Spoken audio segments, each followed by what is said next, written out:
Hello, Somerville. My name is Ed Halloran, and welcome to the Somerville Labor Show. We're very excited to have you here.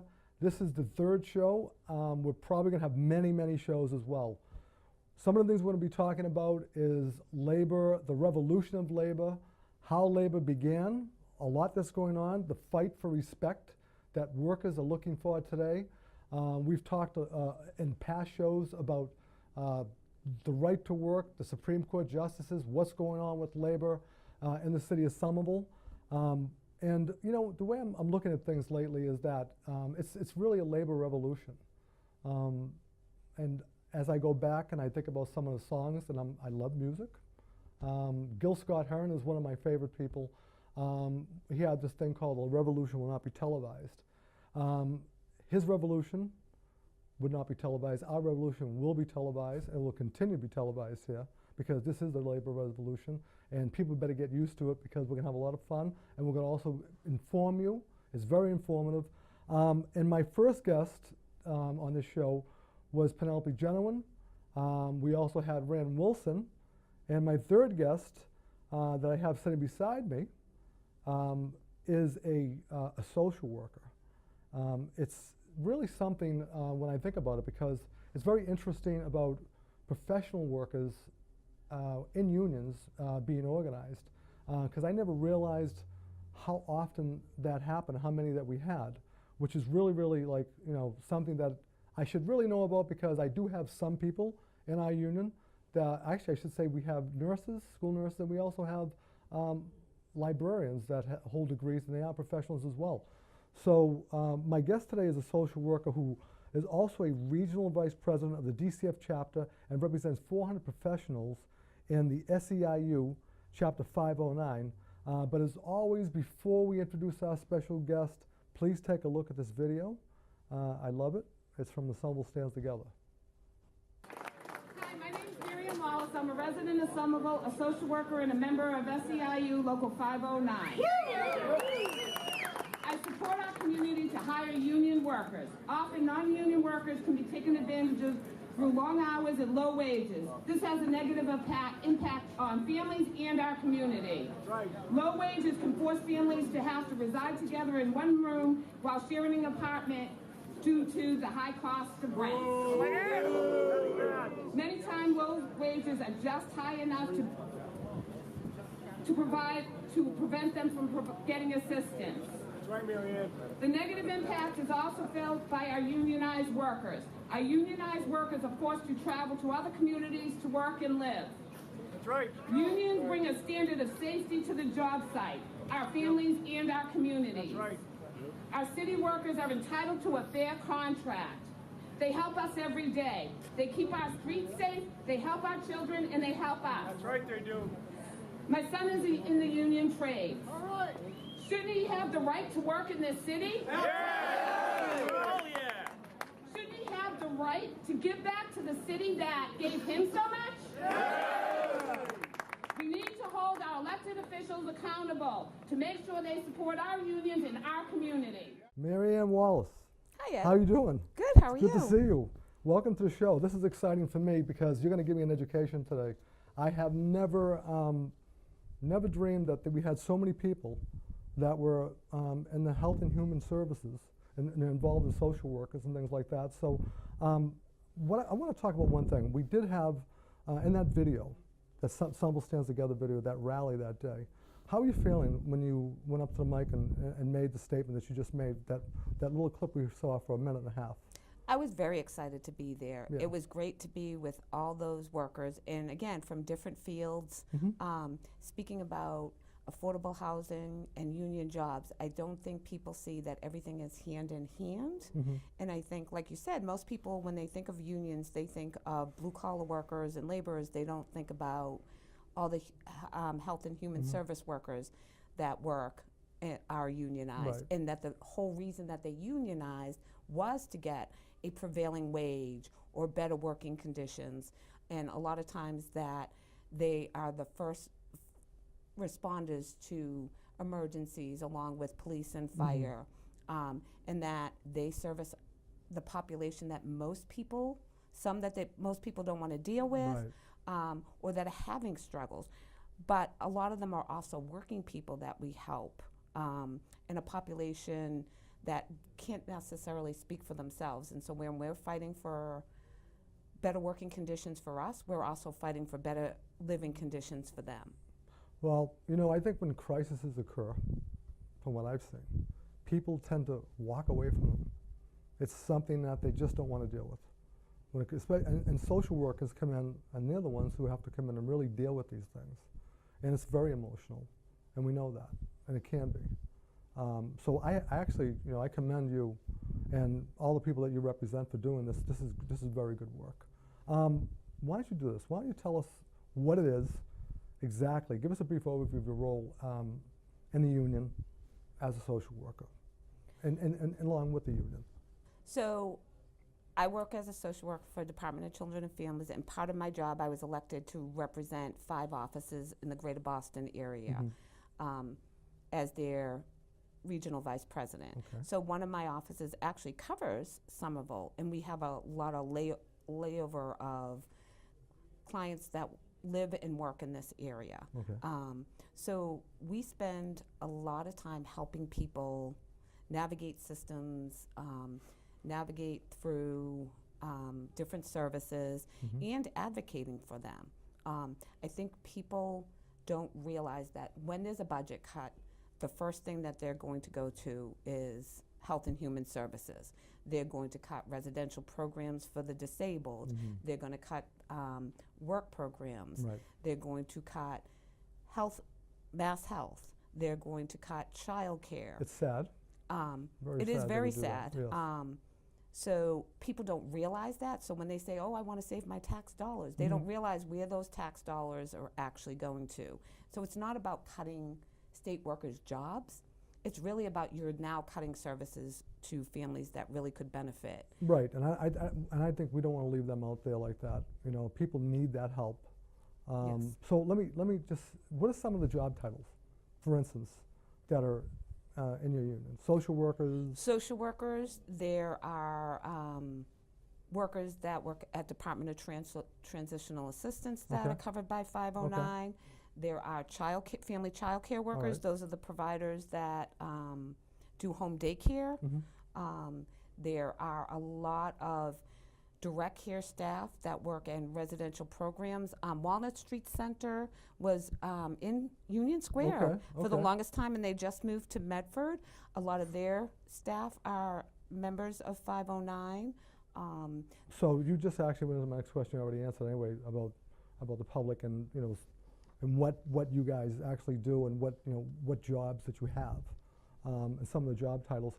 So one of the things I want to talk about is affordable housing, the crisis now. Just low income, it's not just in Somerville, it's everywhere. It is everywhere. It's Boston, it's running all over the place now. So as a social worker, what are some of the common hardships that you guys see all the time?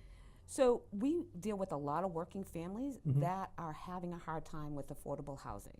So as we know across the state, and especially in this area, affordable housing apartments are very few and far between. Section 8 vouchers are hard to come by. Low-income housing, for those families that are in low-income housing, they're hard to come by. So homelessness is a huge problem in this area. And what I've seen as a social worker, you see a lot of families having to share apartments together because no one can afford it. I think you mentioned that actually in your... I did. Up there that night that I heard that. And that was stunning to me too, to hear a lot of that, because you don't really think of that. No, and I think that a lot of times people don't think of those families are actually working. They're working 2, 3, 4 jobs to afford what rent they can. So these aren't people that are looking for a handout. No, not at all. Right. They are very hardworking people that they just can't afford apartments because of the sky-high prices of rents. Right. A lot of times, I mean, around this area, Somerville included, we deal with a lot of immigrant population. They're very vulnerable to have wage theft by people. People don't want to pay prevailing wages, all these private companies. And I'm hoping that the viewers at some point in time, we talked about that on our last show, about prevailing wage and how important that is. Yes. you can touch on that. You raised the issue. I was going to raise it a little bit later on, but maybe we can just let the viewers know what prevailing wage is and why it's so important. So in Massachusetts, they need to provide a comparable wage, whether or not someone is union or not union, on public projects, whether Right. it be construction or in cases where they hire contracted workers to work in any of the state agencies. They're supposed to be providing a prevailing wage. So what a lot of times happens is they contract it out to these private companies because they want to pay them less than what their Of coworker course. may be earning. And what people don't understand is that then has a negative effect all around. People don't realize it makes it hard for them to find affordable housing. It also has an impact on children, and I think people forget that in this whole process of affordable housing, there are children that are impacted. Oh, absolutely. That there are children that are disrupted from their schools because parents have to move because they can't afford to live there. That means they lose their friends. People are making choices between Yeah. food and rent Right. every day. And that's why it alarmed me and many, many other people. And I think that, when you talk about these rallies and a lot that's going on, I'm just going to put my comment in here. We know these things happen, they exist. We don't live them like probably you do, and things that you see. And I can understand why that would, really, energize you to want to go up there and say something, about what's going on. And we can't just have rich people. And I'm not saying everybody in Somerville's rich. Don't get me wrong, okay? I mean, look, we are, Somerville people, roots very deep. We know Yes. that. But in the changes that we've seen that have happened in this city, I've said it before, I love the new, I love the old, but we have to find a way to make it better. We do. And realistically, I bought my house in the 90s here when I could afford to buy it. If today I had to buy a house, I couldn't afford it. I couldn't even afford rent here. And I'm working a full-time job. And I think that's the part that people don't always understand about here, that there are plenty of people being pushed out. I see it every day, both at work, I see it within my own family and friends. I've seen my children's friends constantly being So you may not, pushed so out. here's what I'm getting at. My takeaway from this is that you may not be poor, okay? You may not be poor. Right. You may be making a reasonable wage, but to live in this city of Somerville at this point in time, unless this gets corrected soon, quickly, I know they're working on that, what I understand, you are going to be poor in the city of Somerville. Yes. And if you move to another city, you may not be poor. You may just be an average person, that can live somewhere else. And gentrification is what's going to take us over here, is what I'm really concerned about. And that's kind of probably what ends up happening in your field. I mean, people can't. I mean, maybe you can talk a little about the opioid crisis too, because I know you deal with that a lot. I think that's something that people are very interested in. I know Joanne Rebecchio has a show. Yes, I watch it often. It's great. It's great. Yeah. Is some overcoming addiction? Is that what? Yes. It's fantastic. I've gotten. I know she does it here, and it's very, very good. It's good work. So. And the opioid crisis has certainly caused a bigger problem. Plenty of it affects all families, no matter what the background is. And I think there again is another misconception that opioid crisis is only affecting people who are unemployed. It's hitting many professionals, many families many children that grew up in great families. They still have great families. They're being forced to care for their children's children. Yeah. And unfortunately, now when you think about it, here's another population in Somerville that the affordable housing crisis hits because they're retired or they're getting close to retirement. They're living in a smaller apartment. They need bigger apartments for their grandchildren. And they're burdened with this whole thing that's going on that was completely unexpected. Yes. It's happening now. So they're dealing with the shock of their child being addicted, but now they have to raise another child, and they can't afford it. And it's not that they're not working people. And then when it comes to treatment, we continuously cut the treatment programs. So let me ask you this question. If I called and I need help, what do I do? We're going to put it up on the screen anyway. We're going to put, I know there's a number that that people can call Yes. if they're looking for help. So to reach any state services, if residents call 211, Okay, they can be directed to whatever human services they need. okay, The people on the phone can guide them to the correct state agency and get them started. So whether it be housing, substance abuse, elder services, adolescent services, they can direct their call to whichever office would be and the then closest to that's them. where the social working would come in, and they'd direct people to where they need to be, and then we get the help that they need. Yes. Okay, so I want to go back to something when you talk about the whole budget season and things like that with the legislators, and when they want to make these cuts. Okay, whenever these cuts are made, and let's just say we're just coming out of budget season right now. I don't even think they balance the budget. No, we do not have a past We budget don't have yet. a balanced budget, okay, and we're heavy in the summer right now. We don't have a balanced budget, but maybe they're just trying to get it right. Who knows? Okay, hope. what happens when you have to advocate? What does your union do? How does your union advocate on behalf of maintaining all these programs that must be kept? Because I think it's, incredibly important.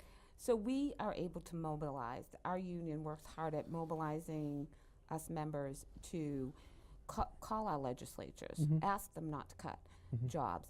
We other members are asked, depending on what's being cut, to speak on behalf of how this cut will affect the families that they work on. Currently, like right now, they're cutting or privatizing mass rehab. Mass rehab. Okay. Commission. They work with a lot of different disabilities and help job training, case management. So when you cut them and you're trying to privatize them, you've closed offices. So it always becomes a struggle. Well, a lot of people that we work with can't afford a bus ride, an Uber ride. Right. So when those services are cut and you're changing the location of services, then you're cutting out a certain. So my point is that, and I'm rolling back to the whole union thing again, because there's strength in numbers, and we have a lot of people who can advocate on behalf of these people to help them out. That's one of the biggest things that I think is very, very important about what you do, and why I rolled back and I said to myself, I'm just really surprised that we have so many professionals. Now, I shouldn't be surprised because I'm the president of my union, Somerville Municipal Employees Association. We have librarians, we have school nurses. They have degrees. But I'm glad that we have this. That's very important to me. In your field, what are the pros and cons of being in a union versus no union for somebody? Like, for example, a part-time worker who might be unable to get union status. What are the pros and cons for, like, what are the advantages of being a union member and not having the ability to be a union member? Like, we talked about the prevailing wage thing, So a lot of times they hire temporary or fill-in people who per diem or something per like diem. that? Is that what they call it? So they have no benefits. So there goes Okay. no health insurance, no job security. Right. We rather see that position go to a unionized worker full-time because then they're getting those benefits. And again, it's all connected. If you don't have prevailing wage, you don't give people affordable housing, you don't give them a good health insurance plan, somebody's going to be picking up that cost at some point. Right. That it's all connected, and we need to address it all together. Right. Especially, again, I'll keep going back to affordable housing. Yeah, I know. Unless you have a place to live permanently, and I think that's what people don't understand. We see a lot of children or elderly. If you don't have a set place to live, you can't get services because you need to have one set address.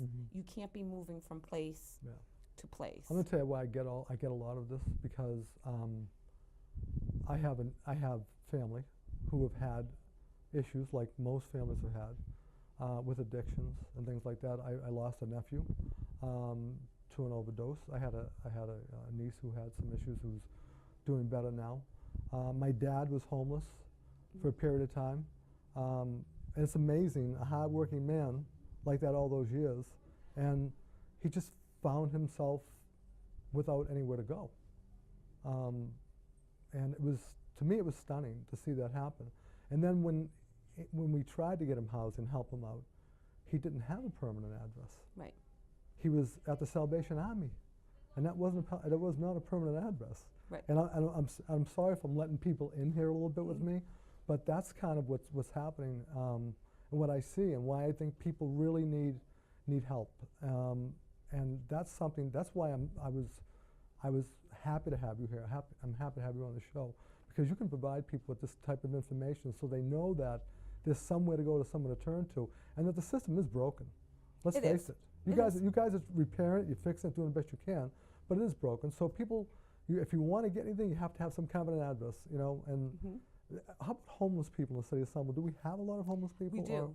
And the last count, I think, excuse me, was 10,000 people waiting for housing. In Somerville? In Somerville. Permanent affordable housing. Well, and that's not even counting the working population that is in jeopardy. Most people are a paycheck away from becoming homeless. Wow. Because if wages are so low compared to what it costs, a recent study said that you have to make $28 an hour in order to afford an apartment, a 2-bedroom. Is that with all benefits included? That's not all benefits. We're just talking just to afford a 2-bedroom apartment. Wow. So I think we're I don't know if that would work for me. It wouldn't work for me. That's why I say I couldn't too. rent right now in Somerville, because I'm not making $28 an hour. Well, look, there's been this slow erosion over the years, and that's why, and I want to talk to the public for a minute. That's one of the reasons why we have this issue. We have been talking about the erosion of salaries for years and years and years. This has gone on. It has to stop. The bleeding has to stop. That's the reason why we have guests on this show, like Marianne. That's why we're always talking about this. And we're beating the drum, and we're going to continue to beat the drum on it. We're going to continue to have more and more people on the show to talk about this, because it's a very, very serious issue. Now, I know that the mayor, his administration, and the aldermen, they're really digging in on this. They're rolling up their sleeves here. They have something that's going on right now with affordable housing that they're talking about. It's a bit controversial. We know that. What was it? The transfer fee or something like that that's going on? They've had a discussion over that. It's up at Beacon Hill. We don't know what all the answers are going to be with this whole thing, because we really don't know where any of that's going. But transfer fee aside, I think they're recognizing that we have to have affordable housing in order to make people feel whole. Yes. And who they are. And we have people who don't want to leave this city. They don't want to be pushed out. We have Union United working very hard. Yes. You know who they are. I know who they are. Our viewers may not know who they are. The neighborhood council, who is going to talk about negotiating a community benefits agreement. Yes.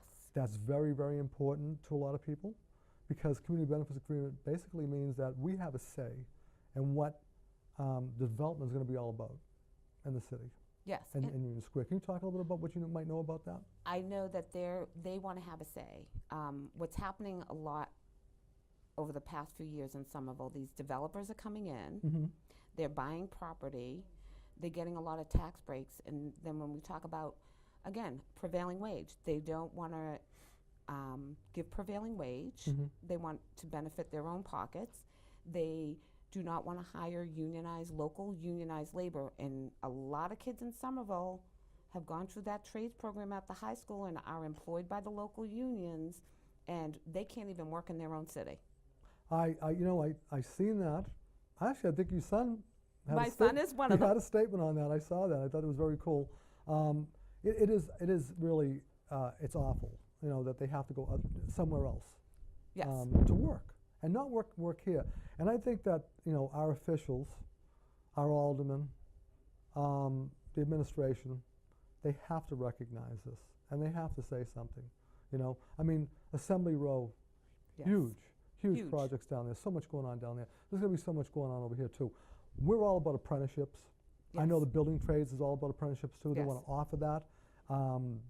They could build affordable housing, you know. Unions could build affordable housing. I'm sure they've done it in the past. We've seen it, you know. Yes. And like I said before, please don't take it the wrong way when I talk to the public about this. We're not saying that everything has to be union, but what we are saying is that you have to be paid a good wage. Now, $28 an hour, that's a heck of a lot of money. That's a lot of Yes. that's a lot of money to be paid an hour. I can tell you that right now. You know, it really is. So one of the things, the right to work, the Janus decision. I've got a few minutes left on that, and you know I could do like 3 shows on that, right? Because even we're confused about the whole thing. But really, what it is that there was a decision that came down from the Supreme Court, basically saying that if somebody doesn't want to be in a union, they don't have to participate on the agency fee. Yes. And you guys are affected by it. All unions are going to be affected by this. Public Yes. sector unions at this particular point in time. Can you give us like a little brief kind of thing about it? The way we view it, it's just a way to, again, take away that prevailing wage and the benefits that we've all fought hard for, and Right. the working conditions. I think people don't realize we've been lucky all these years to not have to worry about working conditions because our unions have Yes. always been there Amen. and have gotten us great working conditions. Yep. But now we have entered an era where all our working conditions are under attack. And if they can find a way to save themselves money, make us work longer hours, Right. and not pay us or give us benefits, they're going to do it. And that's really what the Janus decision comes down to, Right. is wanting us to go back in time and give up our rights that we have fought so hard for. Yeah, they want to revert back. This is union busting at its best, in my Yes. opinion. Look, I've been with unions my whole life, and I want to tell the public this just so they know. I never aspired to be in a union from the get-go. It wasn't what I was. You know, you go out, you're looking for a job. Someone gives you a union card. It's the best thing that ever happened to me. I was very pleased. I'm proud to be part of a union, to be a union member, and it's given me so many things, and it's enlightened me so much about really what goes on out there. And I'm thanking them so much for what they do, and the people and the work that the union people put in to help everybody. You know, I mean, you saw what happened over at Market Basket. Yes. We talked about that before. Now they don't have a union, but I can tell you right now, a lot of people are really pulling for them, and they wanted them Yes. to get where they got. And you know what? And they got a lot of support. I think that was great. If anybody wants to look at the Boston Globe and find out what the Janus ruling is really all about, it's July 15, 2018. I've got it right here, and you can go to the Globe and you can look at that. I think it's very, very important that you do that. Our next show, I want to talk about that. And I want to thank Marianne. I think very articulate. It was education for me, you know, as it always is on the show.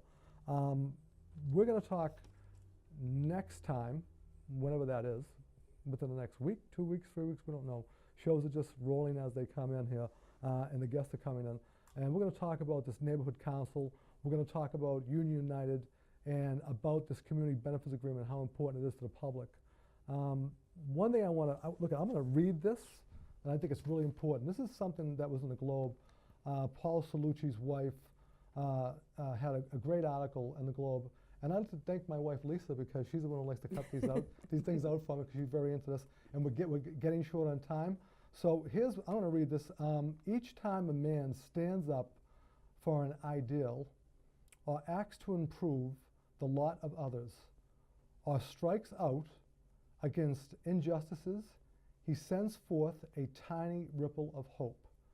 And crossing each other from a million different centers of energy, and daring those ripples, build a current that can sweep down the mightiest walls of oppression and resistance. Now, I love that. I got goosebumps from that. Actually, I'm serious. It's great. These words were delivered by Robert F. Kennedy at the University of Cape Town in 1966.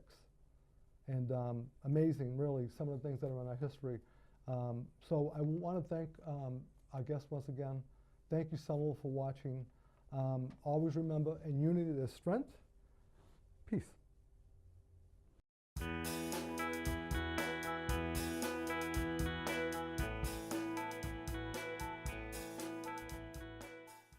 Marianne, I forgot. I can't forget to give you a shirt. Now, every guest gets one of these. Now, this is a beautiful Somerville Municipal Employees Association T-shirt. Only in Somerville. I hold it up all the time. Take a look at that. Okay, that's a piece of work. It's beautiful. On the back. I hope you wear it proudly. Only in Somerville. Here you go. Thank you. I'm very happy to have my shirt. And I'm going to give you SMEA worker button, as I always do. Somerville stands together. We can't forget about that. No, we can't. And we'll give you a Somerville Labor Coalition sticker too. You never know. You can always use that for something. I can. Thank I'm you. very happy to be here. Okay. I'm happy to have you. Thank you.